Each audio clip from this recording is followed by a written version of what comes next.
ஒரு காலத்தில் எல்லாருமே ரோபோட்ஸ் பற்றி ரொம்ப எக்ஸைட்டடாக இருந்தாங்க. ஃப்யூச்சர் ரோபோட்ஸோட கையில் தான் இருக்குன்னு சொல்லி நம்பிட்டு இருந்தாங்க. லட்சக்கணக்கு கோடிக்கணக்கு ஸ்பெண்ட் பண்ணி ஏஐ ரோபோட்ஸை பில்ட் பண்ணாங்க. ஆனால் இப்போ என்ன நடக்குதுன்னு தெரியுமா?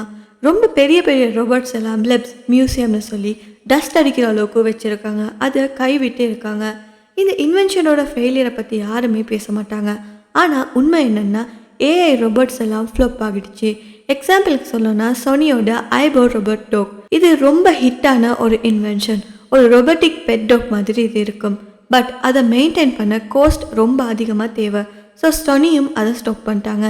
ஜப்பானில் 100க்கும் மேற்பட்ட ஐபோ டாக்ஸை சும்மா கைவிட்டு இருக்காங்க. மால்ஸ், ஏர்போர்ட்ஸில் யூஸ் பண்ண ஹியூமனைட் ரோபோட்ஸ் கூட இப்போ கைவிடப்பட்டு தான் இருக்குது. இதுக்கான ரீசன் என்னென்னா ரொம்ப எக்ஸ்பென்சிவ் அண்ட் டெக் ப்ராப்ளம்னால.